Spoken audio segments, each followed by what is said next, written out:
ગુજરાતમાં મેઘરાજાએ હવે થોડો વિરામ લીધો છે। અમદાવાદમાં આજે તડકો જોવા મળ્યો, જ્યારે રાજ્યના માત્ર 12 તાલુકામાં સામાન્ય ઝાપટા નોંધાયા। જોકે વરસાદનું જોર ઘટ્યું હોવા છતાં જોખમ હજુ ટળ્યું નથી। હવામાન વિભાગે આજે સુરત સહિત 4 જિલ્લાઓમાં યલો એલર્ટ જારી કર્યું છે અને દરિયાકાંઠાના વિસ્તારોમાં માછીમારોને દરિયો ન ખેડવાની સૂચના પણ આપી। રાજ્યમાં અત્યાર સુધી સિઝનનો કુલ 55.70% વરસાદ નોંધાયો, જ્યારે છેલ્લા 24 કલાકમાં 27 જિલ્લાના 155 તાલુકામાં વરસાદ થયો। વરસાદના કારણે હજુ પણ 164 રસ્તા બંધ છે, જેમાં 11 સ્ટેટ હાઈવેનો સમાવેશ થાય છે।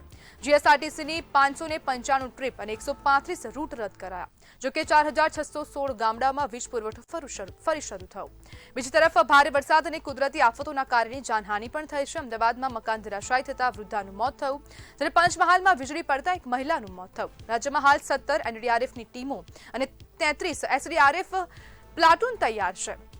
વરસાદનો વિરામ રાહત તો લાવ્યો છે, પરંતુ વહીવટી તંત્ર માટે પડકાર હજુ પણ યથાવત છે તેવી સ્થિતિ ક્યાંક ને ક્યાંક જોવા મળી રહી છે। કારણ કે જે વરસાદ છેલ્લા ઘણા દિવસોમાં પડ્યો છે તેના કારણે અનેક સ્ટેટ હાઈવે બંધ થઈ ગયા છે, રસ્તાઓ બંધ થઈ ગયા છે, ખાસ કરીને અનેક ગામો પણ સંપર્ક વિહોણા થઈ ગયા છે। અને છેલ્લા 24 કલાકમાં 155 તાલુકામાં વરસાદ નોંધાયો છે। જોકે હાલ આજના દિવસમાં 4 જેટલી સિસ્ટમ હાલ સક્રિય થઈ છે, તેના કારણે અનેક વિસ્તારોમાં દક્ષિણ ગુજરાતના ખાસ કરીને વિસ્તારોમાં એલર્ટ આપવામાં આવ્યું છે, યલો એલર્ટ જારી કરવામાં આવ્યું છે। સાથે મધ્ય ગુજરાત હોય કે પછી વાવ થરાદનો વિસ્તાર, બનાસકાંઠાનો વિસ્તાર હોય, ત્યાં પણ ક્યાંક ને ક્યાંક યલો એલર્ટ જારી કરવામાં આવ્યું છે, કારણ કે 4 વરસાદી સિસ્ટમ સક્રિય છે। જો આવનારા સમયમાં ક્યાંક ને ક્યાંક વધુ વરસાદ પડશે તો લોકોને એલર્ટ રહેવાની સૂચના આપી છે।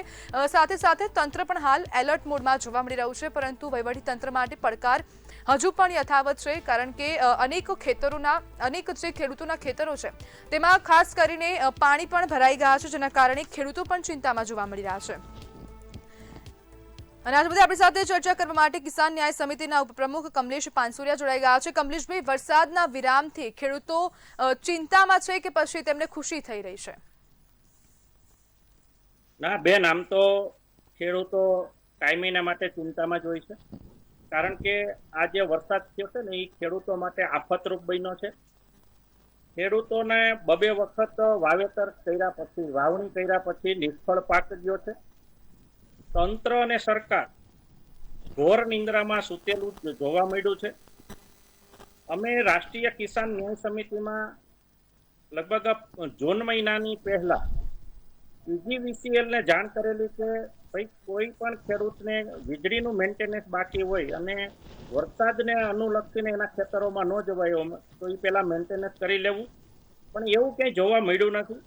અત્યારે ખેતી, ખેડૂત અને ગામડું વરસાદના આફતને કારણે ખૂબ તૂટી રહ્યા છે અને ઉપરથી માર ખેડૂતોને જે ઉત્પાદનના પૂરા ભાવ મળવા જોઈએ મળતા નથી। એટલે ખેડૂત, કુદરત અને સરકાર બંનેનો સામનો કરી રહ્યો છે।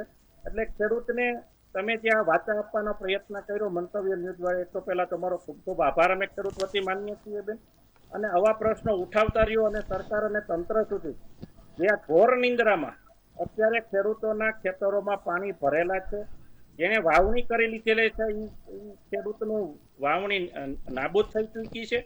અને સરકારને અમે વિનંતી કરીએ છીએ કે જ્યાં જ્યાં ખેતીમાં નુકસાન થયું છે ત્યાં તાત્કાલિક સર્વે કરાવી અને એમને રોકડના રૂપમાં સહાય આપે એવી રાષ્ટ્રીય કિસાન ન્યાય સમિતિ વતી હું વિનંતી કરું છું, અરજ કરું છું। જી બિલકુલ કમલેશભાઈ, જોડાવા બદલ આપનો આભાર।